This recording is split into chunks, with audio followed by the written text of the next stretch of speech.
Don Rickles, the legendary comedian, made millions laugh for 60 years with his quick wit and hilarious insults. But for a long time, his family stayed quiet about what life was really like behind the scenes. Then in 2024, his daughter Mindy finally broke that silence. What she revealed shocked everyone who thought they knew the Mr. Warmth behind the insults. The mob threats he faced were very real. The family tragedies were much worse than anyone ever imagined. And the deep guilt he carried about his son's death nearly destroyed him. Today, we're going to uncover the dark secrets that Don Rickles took to his grave and explore why his family waited so long to tell the truth. Get ready, because the story of Don Rickles is far more complicated and emotional than you ever knew. Don Rickles was born on May 8, 1926, in a place called Jackson Heights, Queens, a busy part of New York City. His parents were immigrants from Jewish families who had come from other countries. His father, Max, came all the way from Lithuania, and his mother, Ada, was the daughter of Austrian Jews. Their home was always filled with exciting stories from the old world where they grew up. Life for them was hard in many ways, but it was also full of energy and love. They spoke Yiddish, a language many Jewish people spoke, at the dinner table and followed old Jewish traditions. Don grew up hearing many stories about how his family struggled, faced wars, and managed to survive tough times. Because of this, he learned early on how to find humor or funny moments, even in pain.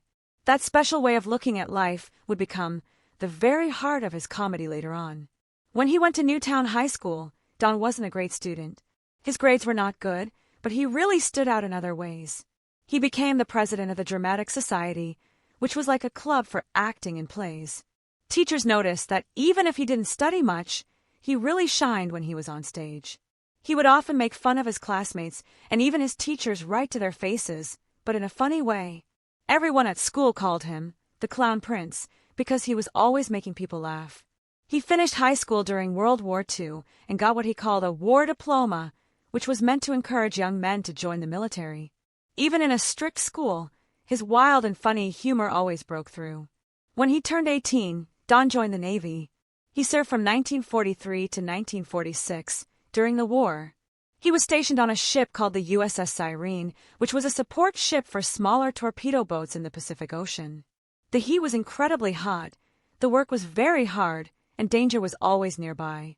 Don would joke that the crew was rotting from the humidity. It was so uncomfortable. But even in that misery, his comedy helped people deal with the tough times. His shipmates remembered how his jokes lifted their spirits and made them feel better. By the time he left the Navy, Don had learned a very important skill: how to turn fear into laughter. That ability became like a special weapon he used for the rest of his life in comedy. After coming home from the Navy, Don tried to do something more steady and normal. His father really wanted him to become an insurance salesman, a job that seemed safe and secure. So, Don put on a suit and gave it a try, but it just didn't work out. He couldn't make a single sale. His sharp, quick humor didn't fit with going door to door trying to sell insurance policies. People would often slam doors on him, and he hated it. That failure made him feel really down, but it also pushed him to find what he was truly meant to do. His mother, who always supported him, encouraged him to do what made him happy. That encouragement helped him break free from the usual jobs people took after the war. In 1948, Don took a big step and enrolled at the American Academy of Dramatic Arts, a famous acting school. He trained alongside future big stars like Grace Kelly and Jason Robards. But acting in serious dramas wasn't his thing at all. When he tried to play serious roles, people in the audience would laugh, and not in a good way. Still, when he was allowed to make up his own lines or play funny characters, everything clicked. He realized that failing at serious drama was actually a good thing for him. That failure helped him discover a whole new kind of comedy that he was perfect for. The Academy gave him the chance to find his unique comedic voice. In the early 1950s, Don started performing in small resorts in the Catskill Mountains, a popular vacation spot. He needed money, and those little places were a good way to get work. Audiences that were very close to the stage and often liked to yell things at the performers. One night, while Don was performing, people started shouting at him in the middle of his act. Instead of ignoring them, Don quickly talked back. He started insulting them with fast, sharp jokes. The crowd suddenly roared with laughter. That was the moment everything changed for him. His harsh, direct style wasn't just tolerated, it was loved by the audience. From then on, he leaned into it. He didn't back down from hecklers. He welcomed them and made them a part of his show. That's also when a famous phrase he used, hockey puck, was born. In the rough nightclubs of New York and Miami, Don needed a harmless insult, something that would make people laugh but wouldn't make them angry enough to punch him. So, he started calling people hockey pucks. It didn't really make any sense, but it was funny, and people laughed. The phrase stuck with him. Years later, when he voiced Mr. Potato Head in the Toy Story movies, they even included that famous line in the script. That one silly insult became a part of pop culture, all thanks to those wild early shows. From 1950 to 1970, Don performed almost nonstop. He played in all kinds of clubs, even places most people would avoid, like strip joints, rundown lounges, and even night spots run by the mob. Sometimes he did 3 shows a night, every single day of the week. The audiences were often rude, drunk, or even dangerous. But Don didn't quit. He used these tough experiences to make his comedy skills even sharper. He learned how to quickly shut down hecklers, and every insult he delivered in those years helped shape the act that would later fill huge theaters in Las Vegas and get him onto national TV. Those tough crowds helped him build his stage armor. There was one night in New Jersey that nearly went too far. Don was doing his usual routine when he saw a man and his wife in the crowd. He made a joke about her size, comparing her to a moose. What he didn't know was that the man was connected to the mob, a powerful criminal organization. The room went completely silent. After the show, Don was called backstage. He feared the worst, thinking he was in big trouble. But surprisingly, the man laughed and even bought him drinks. It was a risky moment, but stories like that became part of Don's legend. He was fearless, even when he probably shouldn't have been. Don Rickles had spent nearly 20 years trying to get noticed. He was already 32 years old when he got his first film role in Run Silent, Run Deep in 1958. That age might have been fine in real life, but in Hollywood, he was already behind the curve. Most actors his age were already well known. But Rickles didn't just get a background role. He found himself on screen with huge stars like Clark Gable and Burt Lancaster. He played a quartermaster on a submarine during World War II. It was a serious movie with no jokes or comedy, and Rickles pulled it off. He gave a performance that didn't feel like a nightclub act, but like someone who truly belonged on screen with legendary actors. It surprised audiences and changed his career path. He finally broke into the world of movies, a world he had only dreamed of while growing up in Queens. Things took a strange turn in the 1960s. Rickles found himself stuck in a series of movies that were all about sun, sand, and silly fun. Films like Muscle Beach Party and Bikini Beach seemed like harmless fun at first, easy money, but they nearly ruined his career. He played goofy adult characters while teenagers danced and surfed around him. Critics hated the films, and directors stopped seeing him as someone who could handle more serious or even smart comedic roles. His agent, who was married to Annette Funicello, one of the stars of these beach movies, kept putting him back in them. They were silly, and people laughed, but not in a good way.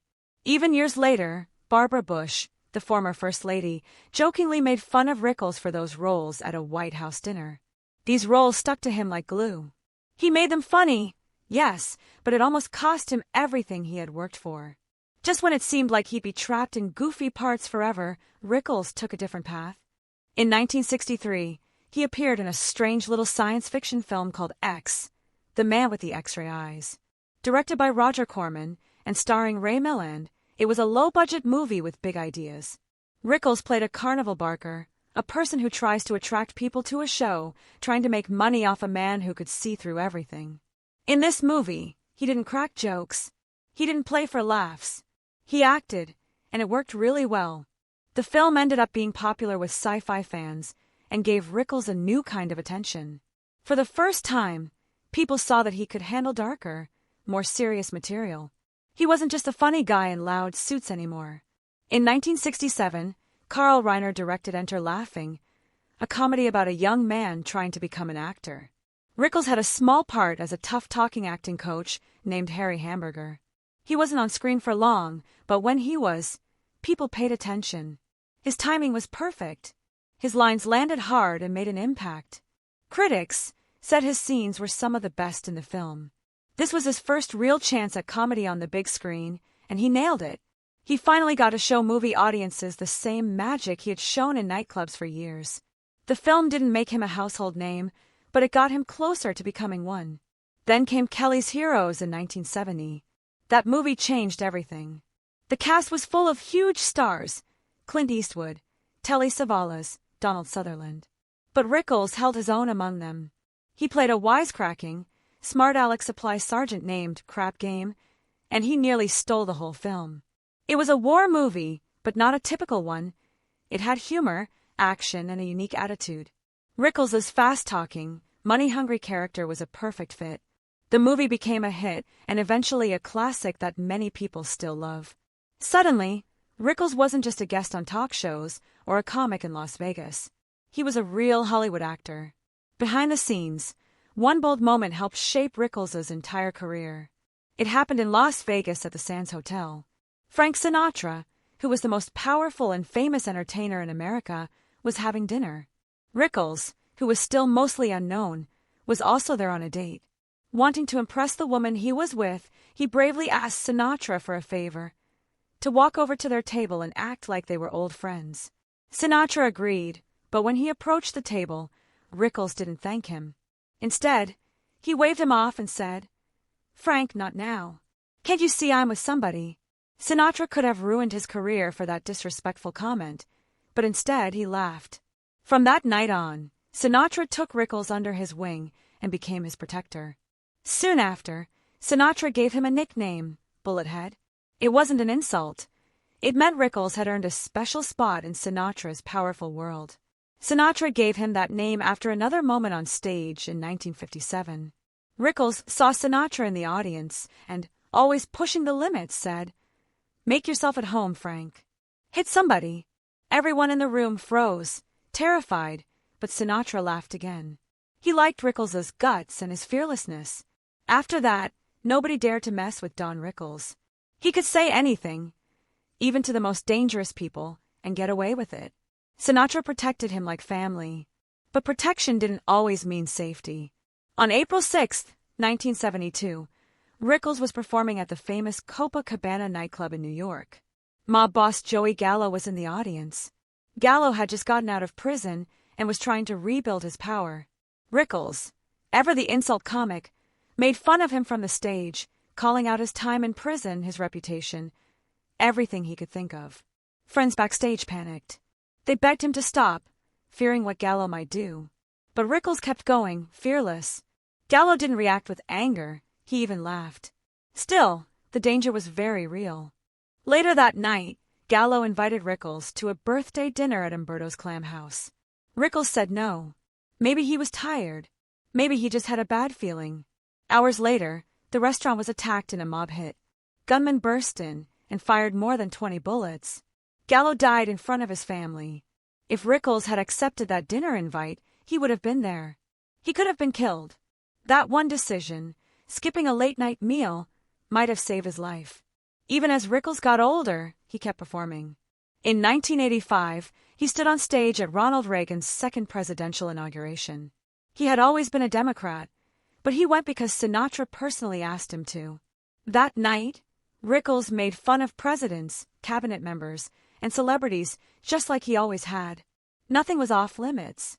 He didn't care about politics. He cared about making the crowd laugh. And the crowd loved him for it. Don Rickles didn't just appear on Johnny Carson's Famous Tonight show. He owned the stage in a way that truly changed late-night television. From the late 1960s through the 1980s, he showed up more than 100 times. Sometimes he was scheduled to appear, but other times he just dropped in unannounced and completely took over the show. Carson loved it. He didn't just tolerate Rickles' sharp jokes, he welcomed them and played along. What could have ended most careers actually made Rickles a huge star. Carson even let him host the show once, while Carson himself played the guest. It worked so well because the two men had something rare, perfect chemistry. Carson was calm and cool, while Rickles was loud and fast. Their different personalities made every visit feel fresh and exciting. The audience knew what was coming when they heard the bullfight music, Rickles' entrance song. He would walk out ready to fire off his insults. Those moments helped make The Tonight Show a must-watch for more than a decade.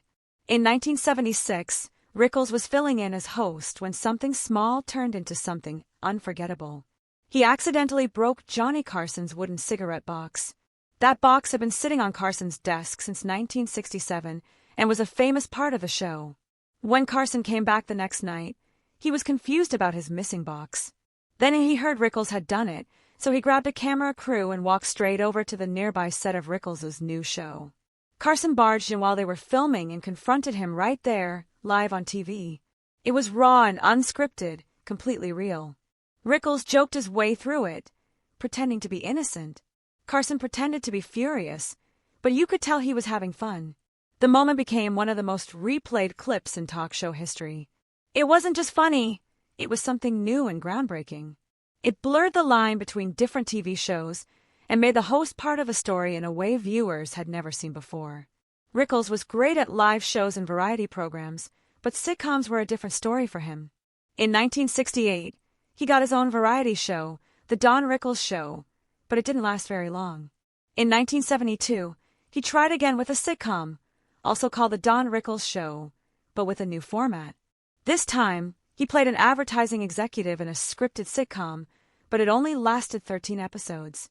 Rickles just couldn't shine in a controlled, scripted setup. His humor needed freedom to be spontaneous. The script slowed him down, and audiences and critics noticed. The unique spark that made Rickles special didn't work inside the strict rules of a sitcom. But those failures showed something important. Some performers aren't made for sitcoms. They're at their best when they can truly be themselves and let their unique personality take over. That lesson shaped how Rickles was used in later TV shows. Then came CPO Sharky. It aired from late 1976 to spring 1978 and finally gave Rickles a TV home where he could truly thrive. The show put him in a Navy setting, just like his real-life service in World War II. He played Chief Petty Officer Otto Sharkey, a man who barked insults at his crew but actually cared deeply about them. The cast was diverse, with characters from different ethnic backgrounds. Rickles poked fun at all of them, but it was done with a strange kind of warmth and affection. The jokes were edgy for the time, especially in episodes like the one about punk rock, but it worked. Rickles had room to be himself. He wasn't boxed in by typical sitcom structure. The show ran for 37 episodes. It wasn't a massive hit, but it proved that with the right setup, Rickles could successfully lead a TV series. Between 1973 and 1984, Rickles found another perfect fit for his unique style, the Dean Martin Celebrity Roasts. He didn't just take part in these, he completely dominated them. The idea was simple. Celebrities would get roasted with funny, often harsh jokes by their friends. But Rickles raised the bar. He was fast, sharp, and fearless. Everyone from legendary comedian Bob Hope to former President Ronald Reagan sat on that stage, waiting for their turn. And when Rickles spoke, they listened, sometimes nervously, because no one knew what he would say. One of the most famous roasts was of Frank Sinatra himself. Rickles went incredibly hard, even with powerful mafia figures in the crowd. People held their breath, fearing how Sinatra would react, until Sinatra finally laughed. That laugh gave everyone else permission to laugh, too. In 1976, Rickles even roasted Dean Martin himself, the host of the show, in front of legends like Orson Welles and John Wayne. For 10 years, these specials beat many scripted shows in ratings. Rickles became the one everyone wanted to be roasted by. Getting insulted by him meant you had truly made it in Hollywood. Don Rickles spent years making the world laugh with his sharp tongue and fearless comedy.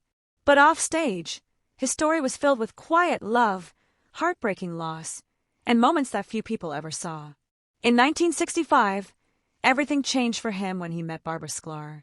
He was 38 years old and still searching for something real in his life. She wasn't impressed by his fame or his insults. She didn't laugh at his jokes easily, and that caught him off guard. It also pulled him in. She wasn't like the others he had met. She was calm, grounded, and incredibly honest. That honesty gave him the space to drop his comedic act and finally be himself. They got married on March 14, 1965. For the next 52 years, they were almost never apart. Barbara stood by him through all the chaos of show business and raised 2 children with him, Mindy and Larry. Don often joked about her on stage, but in private, he called her the anchor of his life, the person who kept him steady. She followed him on tour, rearranged her schedule for dinners, and supported him through everything. After he died in 2017, she even took over his Twitter account to keep his voice alive for his fans. But their beautiful love story also had deep pain. Their son, Larry, was born on May 12, 1970. He followed his father's path into entertainment and produced the HBO documentary Mr. Warmth, the Don Rickles Project, which won an Emmy Award in 2007. People thought he was just getting started in his career. Then, on December 3, 2011, Larry died suddenly from pneumonia. He was only 41 years old. Don and Barbara were absolutely devastated. Friends said they were truly broken by the loss. For Don, who was already in his 80s, it was a wound that never fully healed. 10 years later, the story turned even more tragic. On March 14, 2021, Barbara passed away at age 84 after battling non-Hodgkin lymphoma, a type of cancer. It was the exact date of their wedding anniversary. They had been married 56 years to the day. Friends and fans were stunned by the timing. It felt like the final note in a love story that had seen both great joy and immense heartbreak. Barbara wasn't just Don Rickles' wife. She was his partner in every part of life, and their bond stood the test of time in a way few Hollywood couples ever manage. There was another side of Don that only came out in front of the camera, but not in his usual comedic setting. When he was cast in Casino in 1995, people were very surprised. The film was a serious, violent crime drama directed by Martin Scorsese and starring Robert De Niro, Sharon Stone, and Joe Pesci. Rickles was known as a comic, not a dramatic actor. Scorsese warned him before filming started that De Niro was intense and very serious about his acting process, staying in character. Rickles didn't care. He joked through it anyway. De Niro was famous for never breaking character. He stayed silent and focused even between takes. But Rickles didn't follow those rules. In one scene, De Niro was quietly smoking a cigarette, building tension. Rickles couldn't help himself. He suddenly shouted, "Will you say the goddamn lines? It's almost 6 o'clock. I've got to go home." The crew burst into laughter. Even De Niro cracked a smile. And that wasn't the only time. Rickles roasted him during another take, calling out, "Get somebody that can talk for Christ's sake. This guy's making $8 billion. I'm making 2 and a coffee." It was classic Rickles, cutting through the seriousness with a line that made the whole set explode with laughter. The most surprising moment came when he actually made De Niro fall to the floor laughing. Even Scorsese couldn't hold back his own laughter. Rickles' perfect timing and serious, straight-faced delivery broke down the wall of seriousness and reminded everyone how powerful humor could be, even on a tense film set. He mocked mobster lines and still delivered a performance that earned real respect. In Casino, he played Billy Sherbert, the loyal head of casino security. The role wasn't flashy, but Rickles brought a quiet strength to it.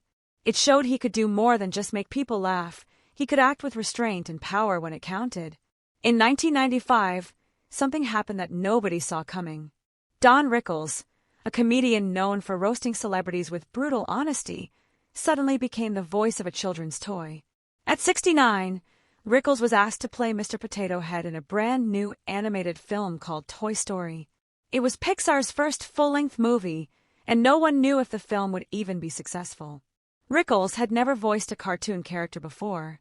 He was used to live crowds and smoky clubs, not quiet recording studios. John Lasseter, the director, showed up at Rickles' house with a Mr. Potato Head toy in his hand. As Rickles opened the door, the toy's pieces accidentally fell off. Lasseter joked that Rickles' head looked like a potato too. That moment broke the ice and made Rickles feel comfortable. He agreed to try it out.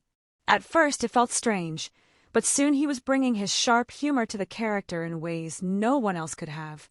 Suddenly, millions of kids were laughing at lines from a man who had once roasted Frank Sinatra, and they had no idea who he was. What surprised Rickles even more was how his own grandchildren reacted. Ethan and Harrison Mann had grown up with Pixar movies. They had seen their grandfather perform in person. They knew he had starred in films with Joe Pesci and had been on TV since the 1950s, but none of that mattered to them as much as Mr. Potato Head. That character was their favorite. According to his daughter, Mindy, that was the first time they saw their grandfather as something bigger than life, something truly special. They went to the Toy Story 3 premiere in 2010, and it became one of the family's proudest memories. Mindy said the role didn't just make her father famous again, it made him unforgettable to a new generation. In their house, he wasn't just Don Rickles, he was Pop Pop, the sarcastic potato. What started as a single film turned into a long-term part of Rickles' life.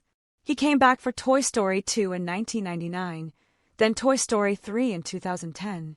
Even after he passed away in 2017, he somehow appeared again in Toy Story 4, which came out in 2019.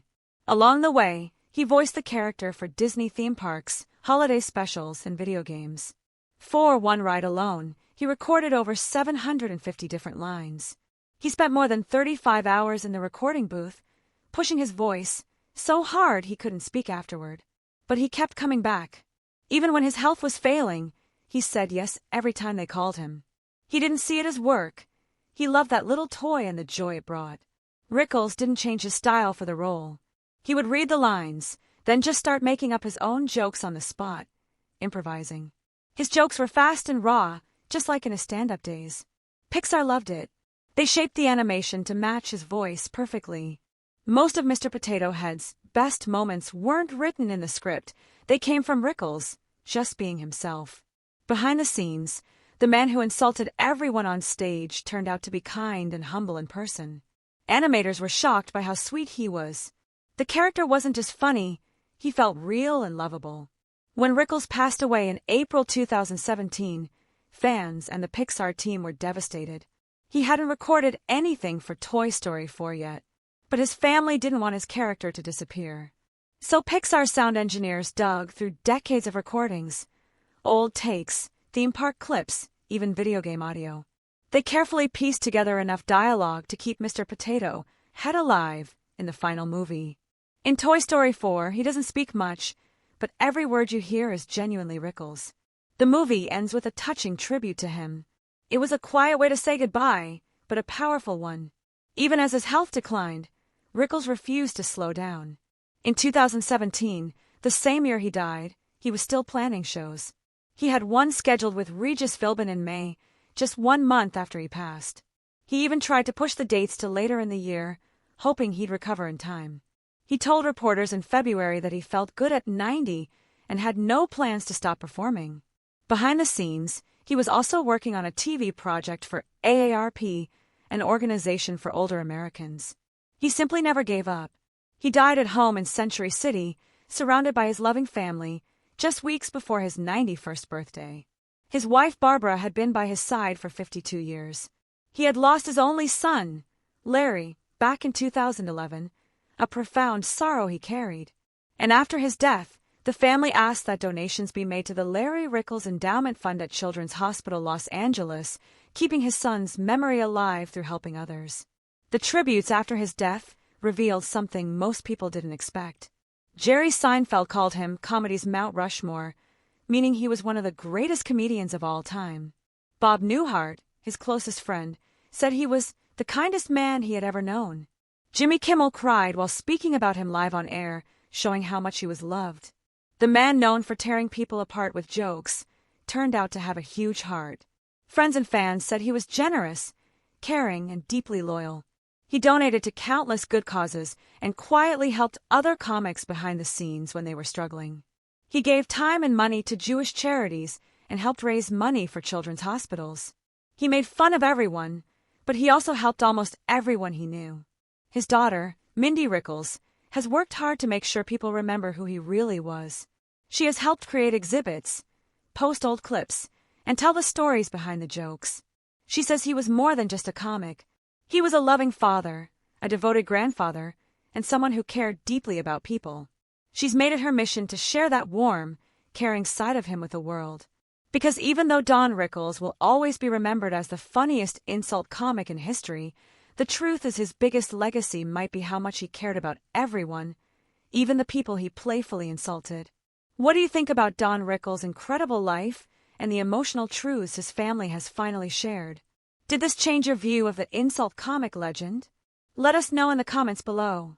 If you were touched by his story, please give this video a big thumbs up, share it with anyone who loves comedy or a good untold story, and don't forget to subscribe to our channel for more deep dives into the lives of your favorite stars.